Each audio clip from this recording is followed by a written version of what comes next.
जब तक जीवन है तब तक सुख और दुख आते ही रहेंगे, क्योंकि ईसीजी में भी एक स्ट्रेट लाइन का मतलब है कि हम मर चुके हैं। पर यदि आपको अपने मुश्किलों से जीतकर सफलता हासिल करनी है तो सबसे पहले खुद के शरीर से आलस्य, थकान, कमजोरी और टेंशन को खत्म करना होगा। और इन सब शत्रुओं को कैसे आसानी से खत्म किया जा सकता है, इसके पीछे एक गहरा रहस्य छुपा हुआ है। उस रहस्य को हम आज एक प्रसिद्ध बौद्ध कहानी के माध्यम से जानेंगे। लेकिन इससे पहले कि आप इस कहानी में खो, आपसे गुजारिश है कि इस वीडियो को लाइक, शेयर और कमेंट जरूर करें और इस चैनल को भी सब्सक्राइब कर लें। तो चलिए इस कहानी की शुरुआत करते हैं। दोस्तों, बहुत समय पहले की बात है। शहर से कोसों दूर एक पर्वत की चोटी पर एक बौद्ध भिक्षु रहा करते थे। वहां पर उनकी एक कुटिया थी। एक दिन किसी कारणवश उन्हें पास के नगर में जाना था और उस यात्रा के दौरान उन्हें एक लावारिस बच्चा रास्ते पर मिला, जिसे देखकर उन बौद्ध भिक्षु के मन में दया जाग उठी और वह उस छोटे से बच्चे को आश्रम ले आए। अब वह छोटा सा बच्चा उन बौद्ध भिक्षु की देखरेख में बढ़ने लगा। वह प्रकृति की गोद में पलने लगा। देखते ही देखते समय बीतता चला गया और अब वह बालक करीब 7 साल का हो चुका था। और एक दिन उन बौद्ध भिक्षु ने उस बालक को अपने पास बुलाया और कहा, भंते, तालाब के पास जाओ, उसके किनारे बैठो और आंख खोलकर ध्यान करो। वह 7 साल का मासूम बच्चा यह नहीं जानता था कि ध्यान क्या है। उस बच्चे ने भोलेपन के कारण उन बौद्ध भिक्षु की बात मान ली और वह चुपचाप तालाब के किनारे पर जाकर बैठ गया। तालाब के किनारे एक अजीब सी शांति थी। उस शांति में वह बच्चा कभी आसपास की झाड़ियों की तरफ देखता तो कभी उन पर लगे फूलों, उनकी पत्तियों, नदी में बहने वाले जल और आसपास के पत्थरों को बहुत ध्यानपूर्वक देखता, जिससे उसके मन को अजीब सी शांति मिलती, जिससे वह बालक बहुत अच्छा महसूस करता। अब से वह हर रोज ठीक उसी समय तालाब के किनारे आकर बैठ जाता और आसपास के वातावरण और प्रकृति में खोने लगता। धीरे धीरे उस मासूम बच्चे के भीतर चीजों को निरीक्षण करने की कला विकसित हो गई।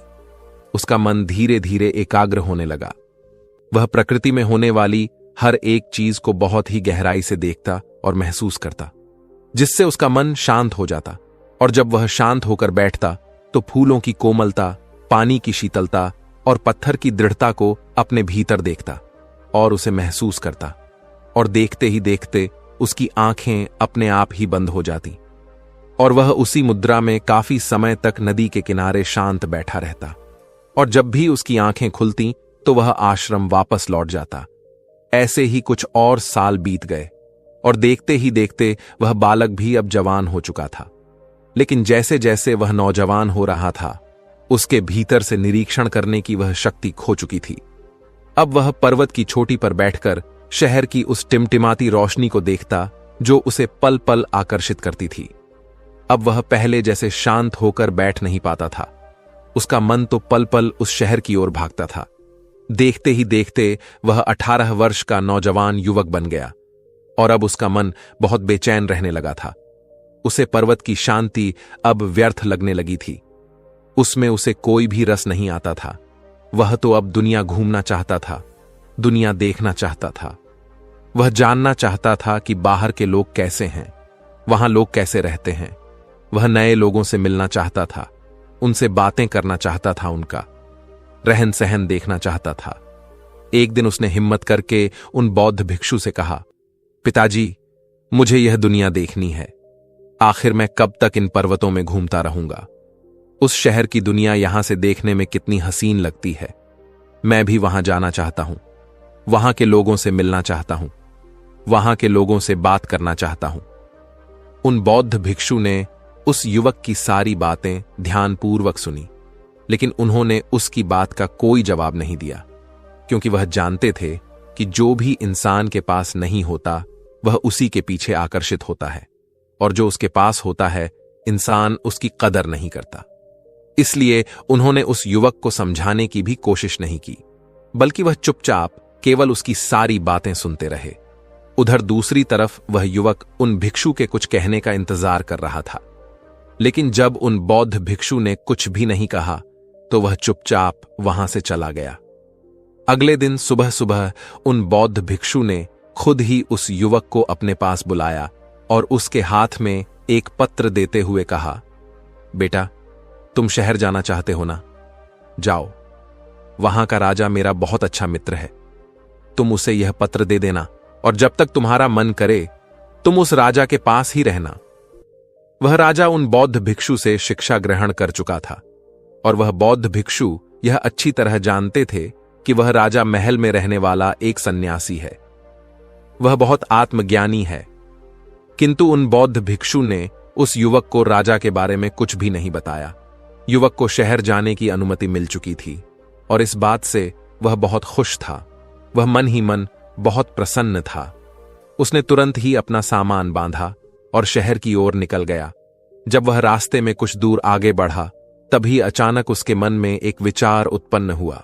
वह यह सोचने लगा कि आखिर उन बौद्ध भिक्षु ने मुझे इतनी आसानी से क्यों जाने दिया। जैसे ही उसके मन में यह विचार उत्पन्न हुआ, वह बहुत आश्चर्यचकित हुआ कि आज तक तो उन बौद्ध भिक्षु ने मुझे कहीं पर भी जाने नहीं दिया था, लेकिन आज उस राजा के पास उन्होंने मुझे इतनी आसानी से क्यों भेज दिया। जैसे ही उसके मन में यह विचार आया, वह तुरंत ही रुक गया और उसने उन बौद्ध भिक्षु के द्वारा दिया गया वह पत्र निकाला। उस पत्र को खोला तो उसमें केवल 3 ही शब्द लिखे थे और वह थे, केवल दिशा दिखाओ। युवक ने जब वह पत्र पढ़ा तो उसे कुछ भी समझ नहीं आया और ना ही उसने उन 3 शब्दों पर गौर किया। उसने ज्यादा सोचा नहीं और वह शहर की ओर आगे बढ़ने लगा। शहर पहुंचकर युवक ने राजा को पत्र थमा दिया। राजा ने उसे खोला और पढ़ा और फिर तुरंत ही उस युवक का चेहरा देखा, जिसे देखकर राजा यह समझ चुका था कि उन बौद्ध भिक्षु ने उस युवक को वहां पर क्यों भेजा है। राजा ने अपने सिपाहियों को आदेश दिया। सिपाहियों ने बालक के लिए महल में रहने का प्रबंध किया। उस युवक को राजमहल की सारी सुख सुविधाएं मिली। उसके बाद वह राजा उस युवक से कहता है, बेटा, तुम्हारा यहां पर एक ही काम है, तुम्हें बस खुश रहना है। युवक राजा की यह बात सुनकर बहुत प्रसन्न था कि उसे यहां पर कोई भी काम नहीं करना है, बस उसे यहां पर आराम से अपना जीवन व्यतीत करना है। उस युवक को राजमहल में वह सारी सुख सुविधाएं मिलने लगी जो राजा को मिला करती थी। ना तो उसे कोई काम करना था और ना ही किसी प्रकार की कोई चिंता थी। वह युवक राजमहल में बहुत खुश था और उसके पास अब समय ही समय था और अपने खाली समय में वह शहर में घूमा करता था, लोगों से मिलता था, लोगों से बातें किया करता था। यहां तक कि उसने शहर में कई सारे लोगों से दोस्ती भी कर ली थी। राजमहल में रहकर उसने कई सारी किताबें भी पढ़ ली थीं और यह सब करते हुए अभी उसे कुछ महीने ही गुजरे थे। लेकिन धीरे धीरे उस युवक का मन इन सब से ऊबने लगा था। वह यह महसूस करने लगा था कि उसका मन हमेशा कुछ नया चाहता है, लेकिन जब कुछ नया मिल जाता है तो यह मन संतुष्ट नहीं हो पाता, अर्थात हमारा मन बेचैनी में रहता है। और जब युवक को इन बातों का एहसास हुआ, जब उसने अपने जीवन में यह सारी चीजें महसूस की, तो उसके बाद वह दूसरों पर निरीक्षण करने लगा। वह हर सुबह महल के बगीचे में जाया करता। वह बगीचा बहुत ही सुंदर और बहुत ही मनमोहक था और यह बगीचा शहर का सबसे विशाल बाग भी था। इस बगीचे में शहर का कोई भी व्यक्ति बिना किसी रुकावट के आ जा सकता था। वह युवक अपना अधिकांश समय उस बगीचे में ही बिताया करता और वहां पर आने जाने वाले व्यक्तियों को वह ध्यान से देखता, उनका निरीक्षण करता। कुछ दिन निरीक्षण करने के बाद उसे यह पता चला कि लोगों के चेहरों पर हमेशा तनाव बना रहता है, चाहे वह कोई अमीर आदमी हो या फिर कोई गरीब, फिर चाहे वह कोई व्यापारी हो या कोई कर्मचारी।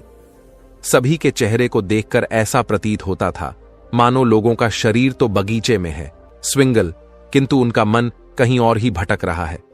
लोगों के मन में एक अजीब सा तनाव है।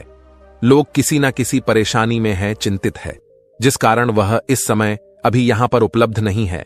हालांकि उनका शरीर यहीं पर है, किंतु उनका मन यहां नहीं है।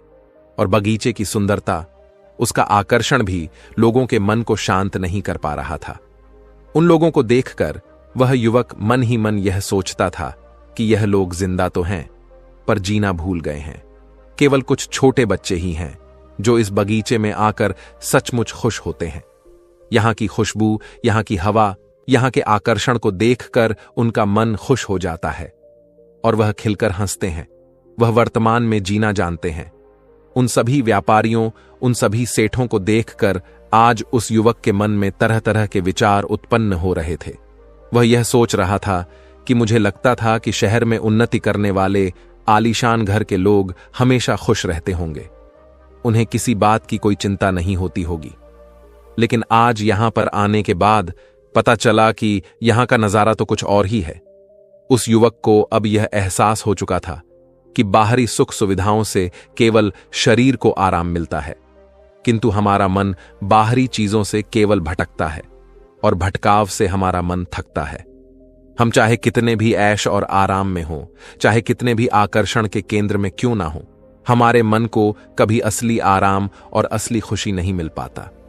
खुश रहने की बात तो दूर है। लोगों की बेचैनी देखकर, लोगों के चेहरे पर इस प्रकार का तनाव, चिंता और परेशानियां देखकर युवक का मन और भी बेचैन होने लगा था। उनके बारे में सोच सोचकर और भी ज्यादा चिंतित होने लगा था। इस दौरान उसके मन में कई बार आश्रम वापस चले जाने के ख्याल भी आया, लेकिन तभी उसके मन में एक और विचार उत्पन्न हुआ कि मैं राजा से क्या कहूंगा, और राजा से कुछ भी कहने की उसकी हिम्मत ना होती। एक दिन वह युवक चिंतित अवस्था में एकांत में उस बगीचे में बैठा हुआ था और तभी अचानक वहां पर वह राजा भी टहलने आए। राजा ने जब उस युवक को एकांत में बैठे देखा तो वह समझ चुके थे कि युवक के मन में कुछ बातें चल रही हैं। राजा उसके पास आए और उस युवक से इस तरह बैठे रहने का कारण पूछा।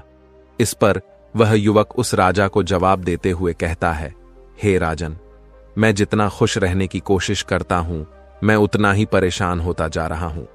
यहां शहर में लोगों के पास सब कुछ है, पैसा है, अच्छा घर है, खाने के लिए तरह तरह के पकवान हैं, लेकिन मन की शांति नहीं है।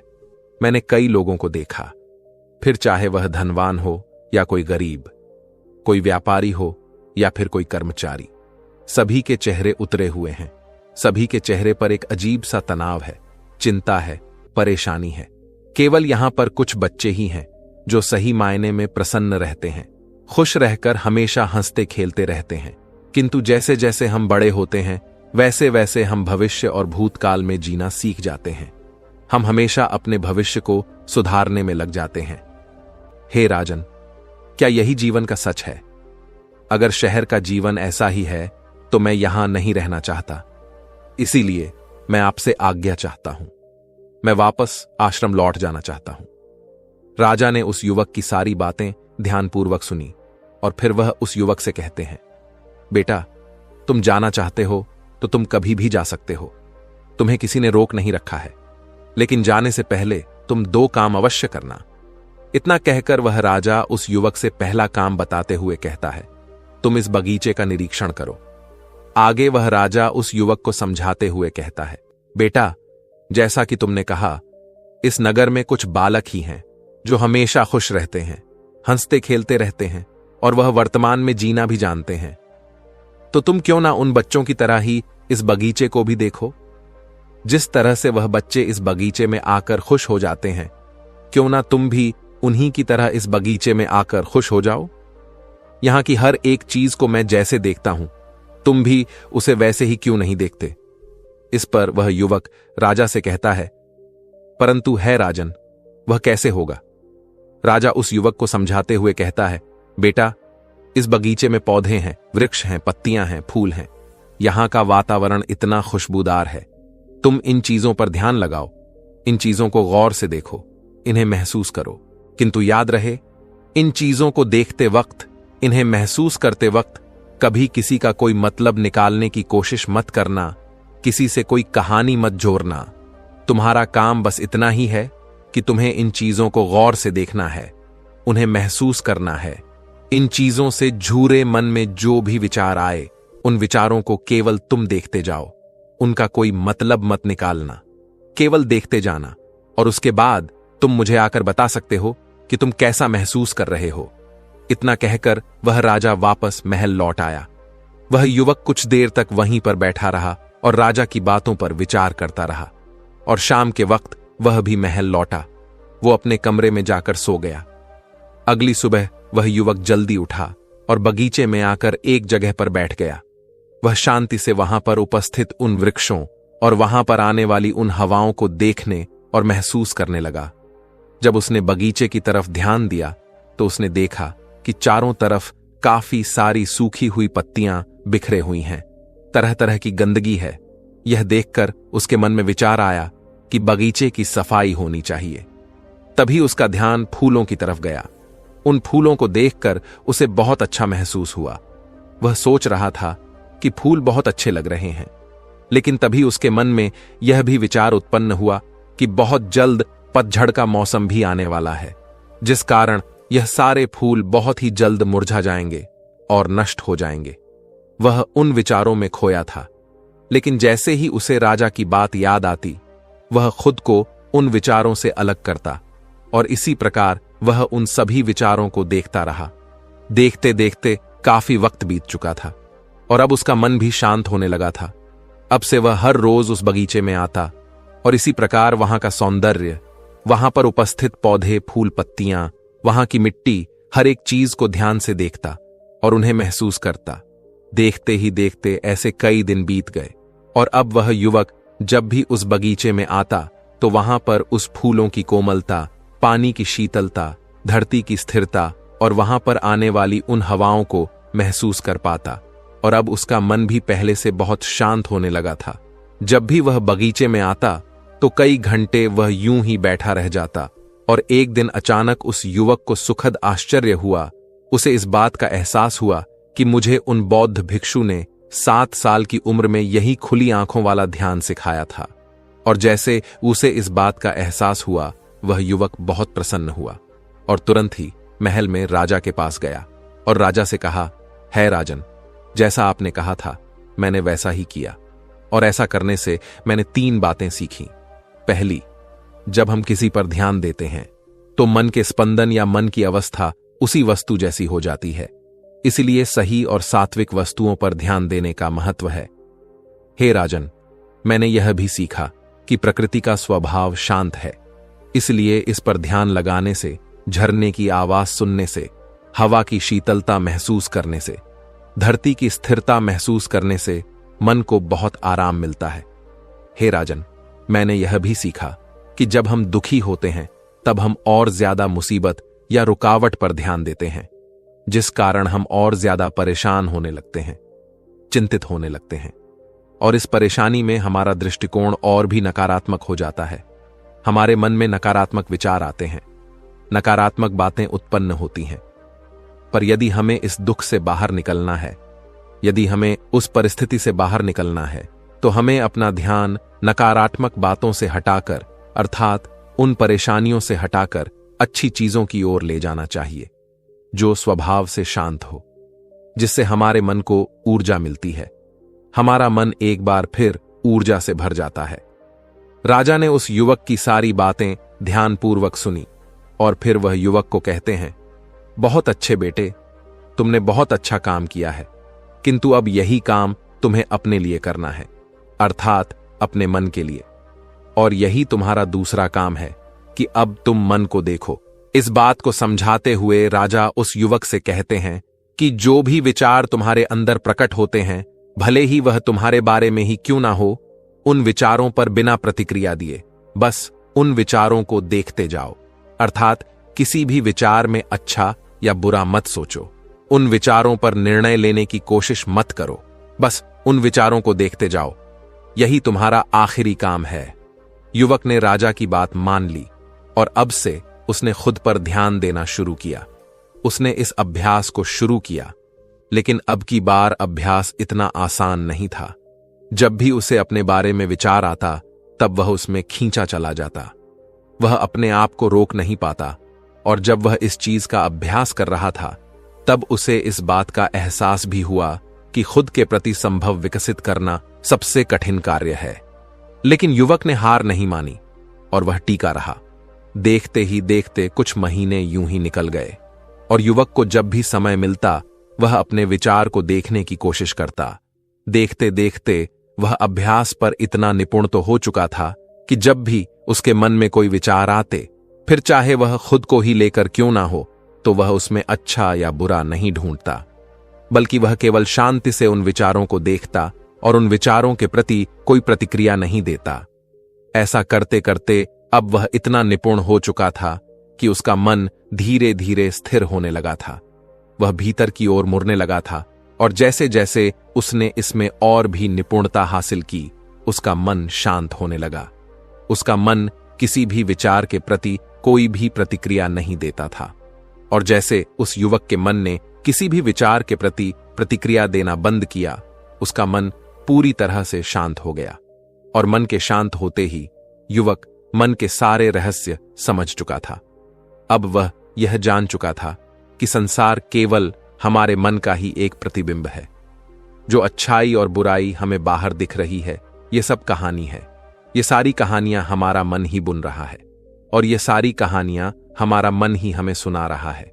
और इसी अच्छे और बुरे के चलते हम मन की बातों में फंस कर रह जाते हैं, और हमारा मन हमें उन विचारों को बहाकर ले जाता है जिस कारण हम कभी भी असली शांति और आनंद को देख नहीं पाते, उसे जान नहीं पाते, उसे महसूस नहीं कर पाते। अब उस युवक को यह भी समझ में आ चुका था कि यह शांति, यह खुशी हमेशा से मेरे पास ही थी। उन बौद्ध भिक्षु ने मुझे बचपन से ही इस शांति का एहसास करना पहले से ही सिखा दिया था, लेकिन मैं ही गलत था। मैं चीजों के पीछे भाग रहा था, मैं लोगों की खुशियों के पीछे भाग रहा था, मैं चीजें पाना चाहता था। युवक यह जान चुका था कि आंखें खोलकर ध्यान करना है।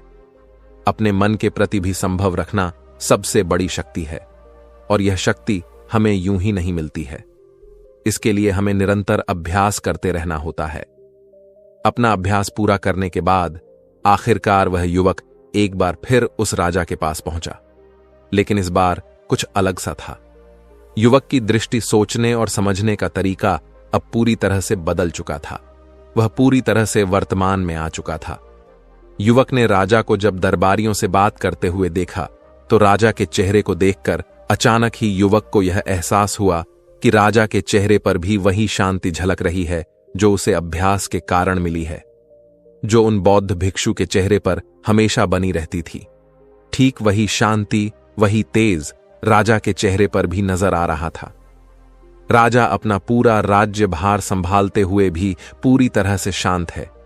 यह देखकर युवक के मन में विचार उत्पन्न हुआ, और वह यह सोचने लगा कि आज तक मैं यह सब कुछ पहले क्यों नहीं देख पाया। जैसे उसके मन में यह विचार उत्पन्न हुआ, उसे उसके प्रश्न का उत्तर भी स्वयं से ही मिल गया। उसे इस बात का एहसास हुआ कि मैं तो पहले अपनी मानसिक दुनिया में खोया रहता था, तो मुझे इन बातों का एहसास कैसे होता।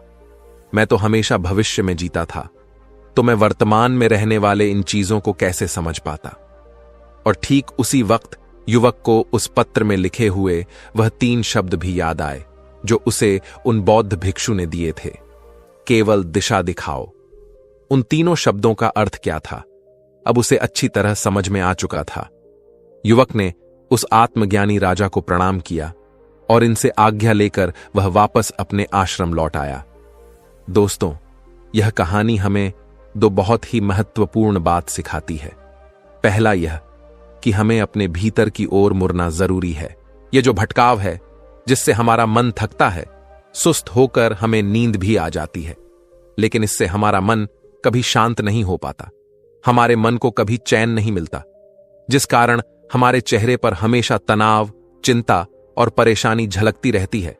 और इसी कारण हम में से अधिकांश लोग हमेशा परेशान रहते हैं, तकलीफों से घिरे रहते हैं, क्योंकि वह समस्याओं का समाधान निकाल नहीं पाते। और इसका कारण है क्योंकि हमारा मन शांत नहीं होता। जब भी हमारा मन शांत नहीं होता, तो वह किसी एक समस्या पर, अर्थात एक समस्या के समाधान पर ध्यान केंद्रित ही नहीं कर पाता। और जब तक हम एक समस्या के समाधान पर अपना ध्यान केंद्रित नहीं कर पाएंगे, तब तक हम किसी भी समस्या का समाधान कर ही नहीं सकते। इसलिए आपको यह बात समझनी आवश्यक है कि हमारे मन को शांत रखना बहुत ज्यादा जरूरी है। और इसके लिए आपको यह भी समझने की आवश्यकता है कि सारा ज्ञान, सारी शक्ति, असीम आनंद, सब कुछ हमारे भीतर पहले से मौजूद है। इसलिए सबसे पहले हमें अंदर देखने की आवश्यकता है, क्योंकि जब तक हम भीतर के आनंद को नहीं देखेंगे, उसे महसूस नहीं करेंगे, तब तक इस बाहरी दुनिया में हमें कभी भी वह असीम आनंद प्राप्त नहीं हो पाएगा, ना ही हम उसे कभी महसूस कर पाएंगे। जैसा कि हमने पहले ही बात की कि इस बाहर की दुनिया में जो भी कहानी है, वह सारी कहानियां हमारे भीतर पहले से मौजूद है, क्योंकि वह सारी कहानियां हमारा मन ही हमें दिखा रहा है, हमारा मन ही हमें सुना रहा है।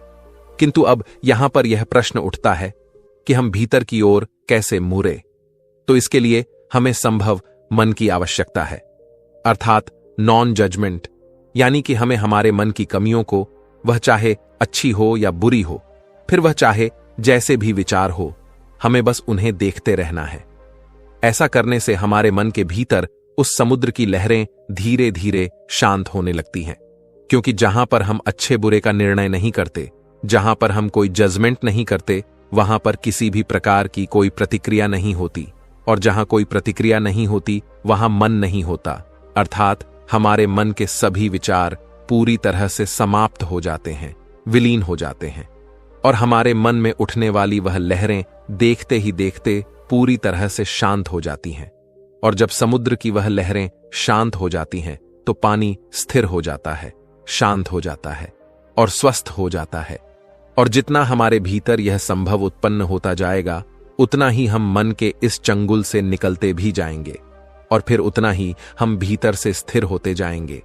और जितना हम स्थिर होंगे, हमें उतनी ही स्पष्टता भी मिलेगी। किसी भी कार्य को करने के लिए हमें उतनी ऊर्जा भी मिलेगी।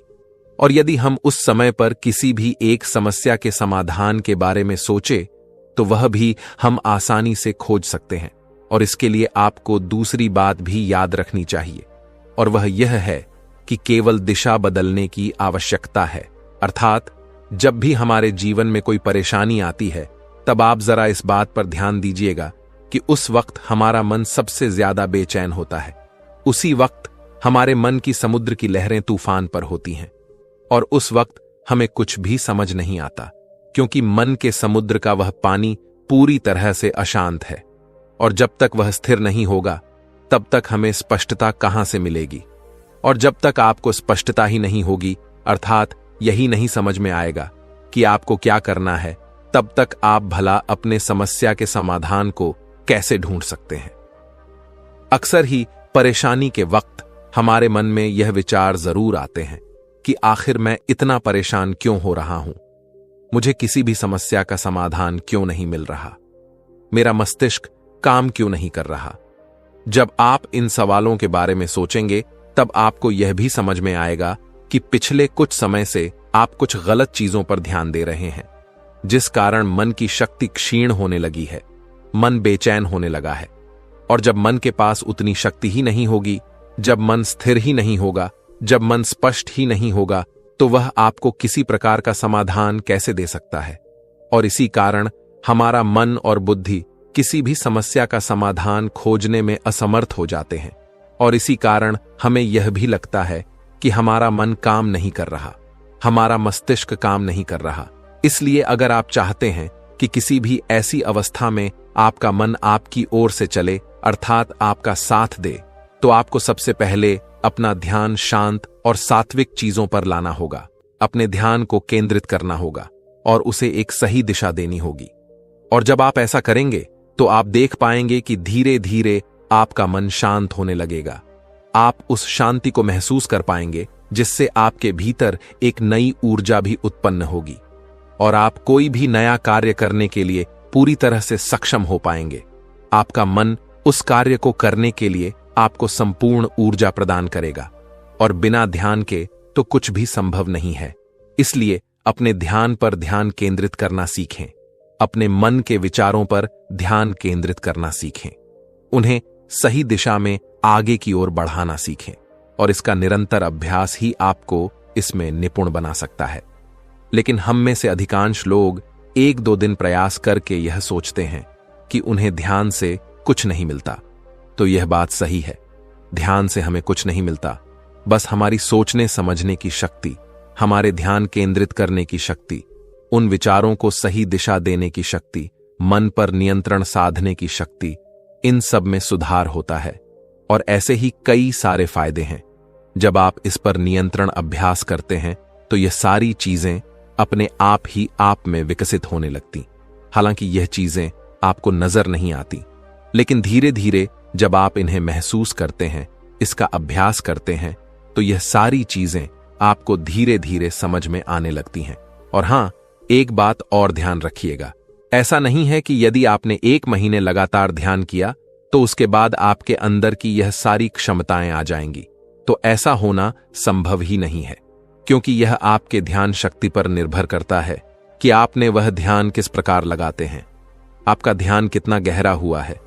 क्योंकि शुरुआत में तो हमें कई सारी दिक्कतों का सामना करना ही हुआ है।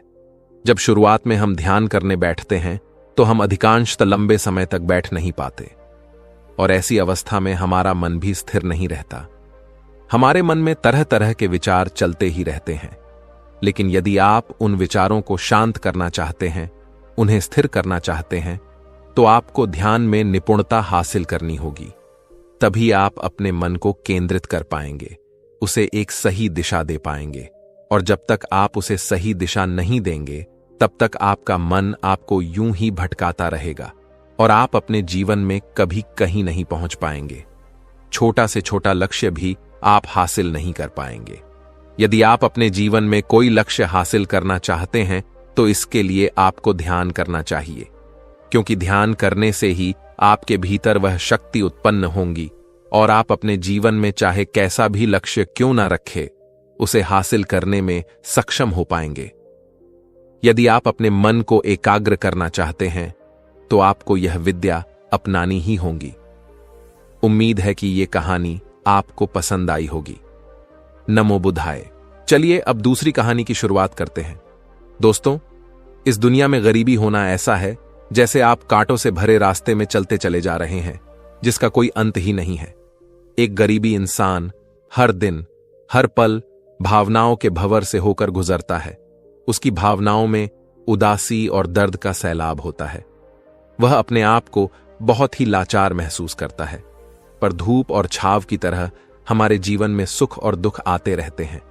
हर कोई ऐसा ही महसूस करता है कि उसके जीवन में सबसे ज्यादा दुख है। प्रकृति ने हमारे शरीर को 5 तत्वों से बनाया है, लेकिन कलयुग के इंसानों ने उसमें एक और तत्व जोड़ दिया, और वो है पैसा। ये बात सच है कि पैसों से सब चीजें नहीं खरीदी जा सकती, पर यह बात भी उतना ही सच है कि पैसों से बहुत कुछ खरीदा जा सकता है। गरीबों की जिंदगी में कई प्रकार की समस्याएं होती हैं। गरीबी में रहने वाला व्यक्ति बहुत सीमाओं में फंसा होता है। अक्सर गरीब इंसान अपने परिवार को 2 वक्त का खाना खिलाने के लिए भी मुश्किलों का सामना करता है। उसके भाग्य में चाहे जो भी खुशियां हों, लेकिन उसे वह खुशियां आसानी से नहीं मिलती। मानो कोई अनकहा नियम हो या कोई कुदरत की ताकत जो उसके पास पैसा आने से रोक रही हो, या कोई ऐसी बात है जो कि वह इंसान गलत कर रहा हो। वह अपने सपनों को पूरा करने में भी हारा हुआ महसूस करता है। लेकिन दुनिया की मां ने तो हमें हमेशा आशावादी रहना चाहिए कि कुछ अच्छा जरूर होगा, क्योंकि कहते हैं ना कि जब रास्ता मुश्किल होता है तो आपका धीरज और आपकी सही दिशा में मेहनत ही आपकी सबसे दिग्गज ताकत होती है। लेकिन क्या हो जब आप खेल ही ऐसा खेल रहे हो जहां आपकी हार निश्चित हो? क्या हो जब आपको पता चले कि आप जो कुछ भी समझते और सोचते आए हो सफलता और पैसे के बारे में, वह सब पाने का कोई तरीका हो और आप उस तरीके से वंचित हो? तब हमारा धीरज और हमारी लाख कोशिशों का भी नाकाम होना तय है। दोस्तों, अगर किसी खेल में जीतना है तो हमें उस खेल के नियम मालूम होना बहुत जरूरी होता है। नियमों को समझने के बाद हम यह जान सकते हैं कि हमें कैसे इन नियमों को अपने हित में इस्तेमाल करना है। आज हम ऐसे ही कुछ नियमों को एक बौद्ध कहानी के द्वारा जानेंगे।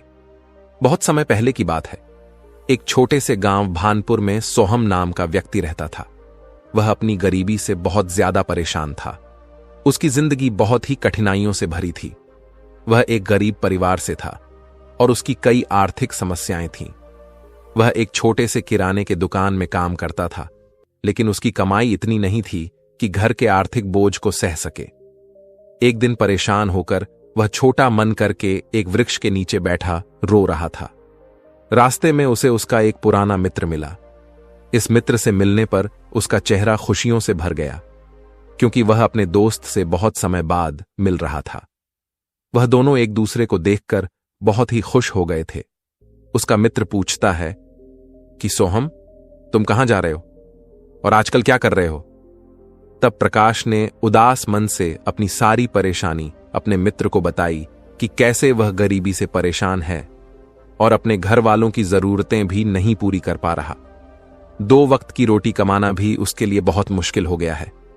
तब उसके मित्र ने उससे कहा कि घबराओ मत, यहीं पास में एक गुरु का आश्रम है, वह तुम्हारी मदद जरूर कर सकते हैं। तुम्हें एक बार उनके पास जाना चाहिए। अपने मित्र की बात सुनकर सोहम उस गुरु के पास पहुंच जाता है और उनसे कहता है, गुरुवर, इस दुनिया में कुछ लोग इतने सफल हैं कि अरबों कमा रहे हैं, जबकि कुछ लोग ऐसे भी हैं जिन्हें गरीबी की वजह से एक वक्त की रोटी भी नसीब नहीं होती।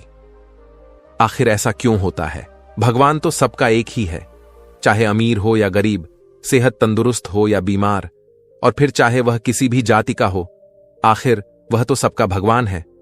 तो फिर वह ऐसा क्यों करता है? किसी को ढेरों पैसा दे देता है तो किसी को भूखा रखता है।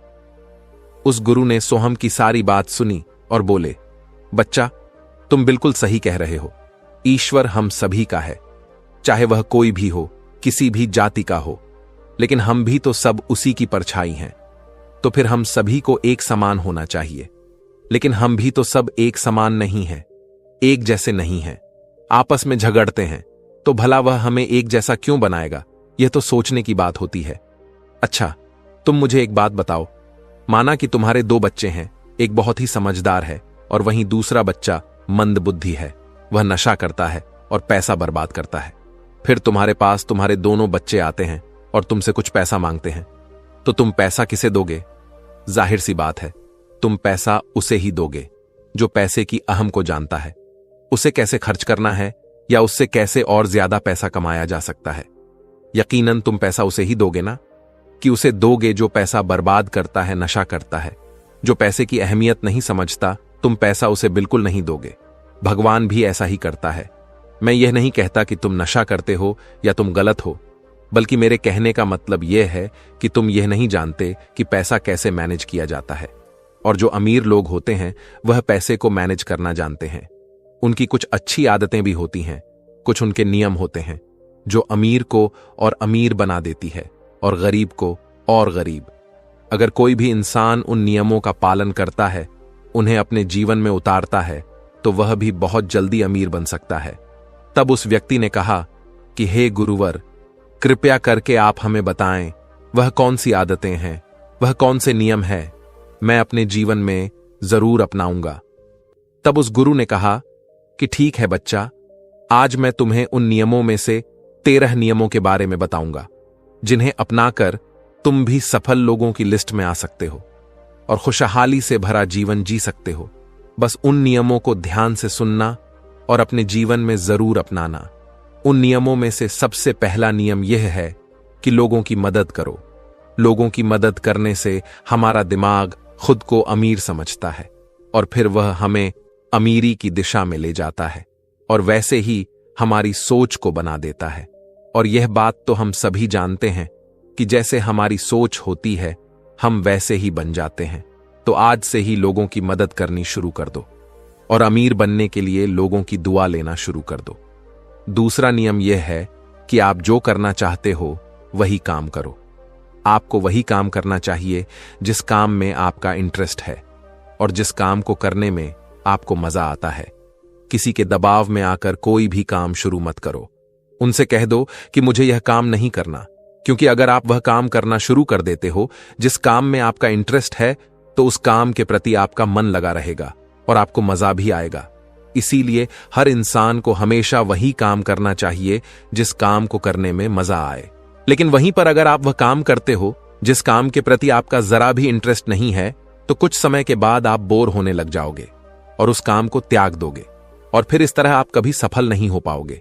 इसीलिए हमेशा इंसान को वही काम करना चाहिए जिसमें उसका इंटरेस्ट हो। यह आपकी जिंदगी का सवाल होता है। इसीलिए डिसीजन भी आपको खुद ही लेना चाहिए कि आपको क्या करना है और क्या नहीं। तीसरा नियम यह है कि कि आप अपने काम पर फोकस रखो। अगर आपका किसी काम में फोकस नहीं होता तो आपका काम कभी भी खत्म नहीं होगा। जब तक किसी काम को पूरे फोकस के साथ ना किया जाए तब तक उस काम को करने का कोई मतलब नहीं होता। इसीलिए कोई भी काम करो तो उसे पूरे फोकस के साथ करो। चौथा नियम यह है कि सबसे जरूरी काम पहले करो। अगर आप अपने सबसे जरूरी काम को पहले खत्म कर देते हो तो बाकी के बचे हुए काम आपके लिए और भी आसान हो जाते हैं। सबसे जरूरी काम को पहले करने से आपका टेंशन खत्म हो जाता है। इसीलिए अपने दिन के सबसे जरूरी काम को सबसे पहले खत्म कर लेना चाहिए। पांचवा नियम यह है कि अपना दिमाग लगाकर खूब मेहनत करो। सफल होने के लिए आपको बहुत मेहनत करनी होगी। आप जिस फील्ड में हो उस फील्ड में इतनी मेहनत करो कि उस फील्ड से रिलेटेड सारे काम आपको बहुत ही आसान लगने लग जाएं। अगर आप मेहनत करके अपने काम से रिलेटेड सारी चीजों को सीख लेते हो तो आप बहुत ही जल्दी सफल हो सकते हो। सफल होने के लिए आपको अपने फील्ड का मास्टर होना होगा। और हां, मेहनत के साथ साथ आपको अपना दिमाग भी लगाना है। अगर आप मेहनत करते रहोगे और दिमाग नहीं लगाओगे तो आप एक सक्सेसफुल इंसान नहीं बन पाओगे। आपने सुना और देखा भी होगा कि गधा मेहनत तो बहुत करता है लेकिन उसकी कोई इज्जत नहीं होती, क्योंकि वह दिमाग नहीं लगाता। इसीलिए खूब मेहनत करो, दिमाग लगाओ और अपने सपनों को पूरा करो। छठा नियम यह है कि आप अपना लक्ष्य बनाओ। सफल होने के लिए सबसे जरूरी चीज जो है वह है अपने जीवन का लक्ष्य बनाना। अगर आपके जीवन का कोई लक्ष्य नहीं है तो इस जीवन को जीने का कोई फायदा नहीं है। अगर आप घर से कहीं जाने के लिए निकलते हो लेकिन आपको पता ही नहीं है कि आपको कहां जाना है तो फिर आप क्या करोगे? क्या आप ऐसे ही आगे बढ़ते जाओगे?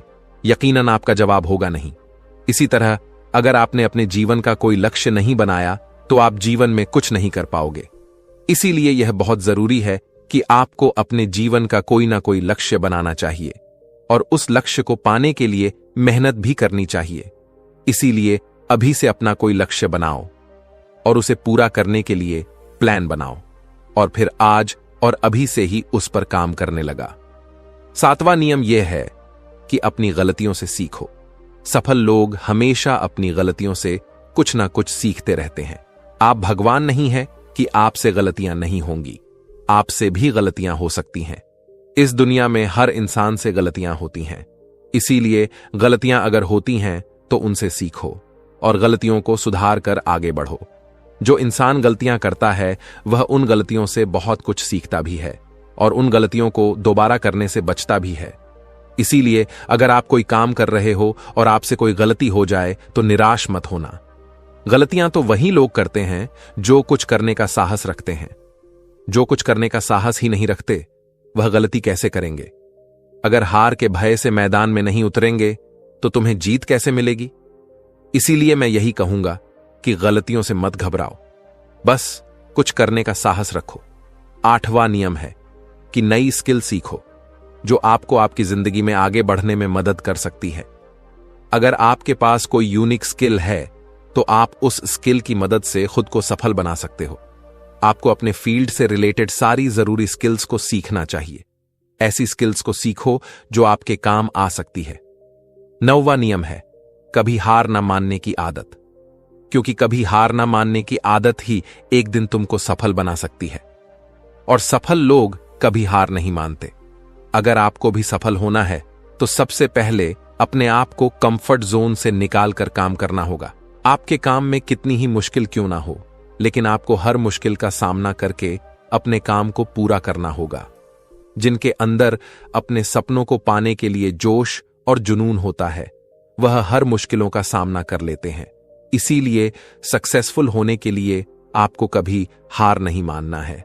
10वां नियम यह है कि आप अपने लिए एक दिग्गज लक्ष्य चुनो।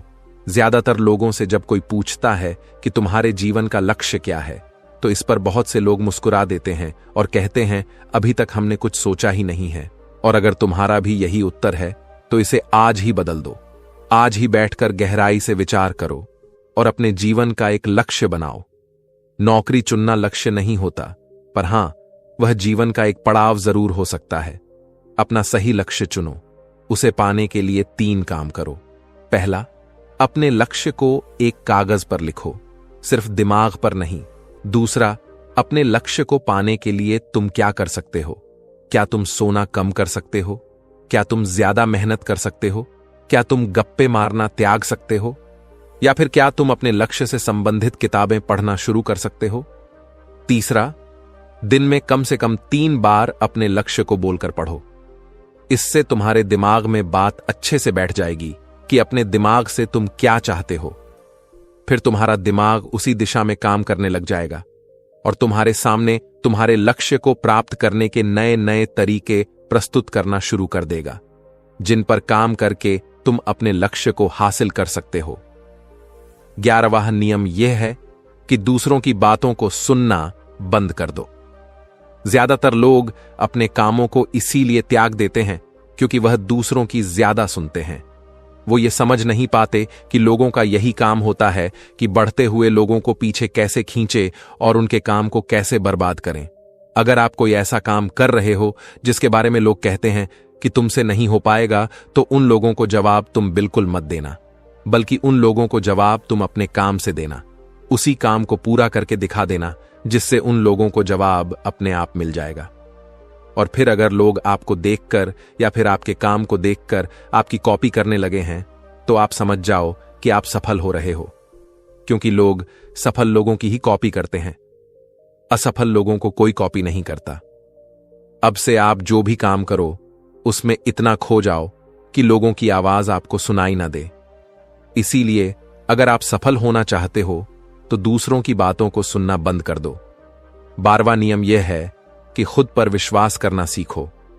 अगर तुम्हें सच में सफल होना है तो खुद पर विश्वास करना होगा। तुम्हें विश्वास करना होगा कि तुम भी सफल और अमीर बन सकते हो।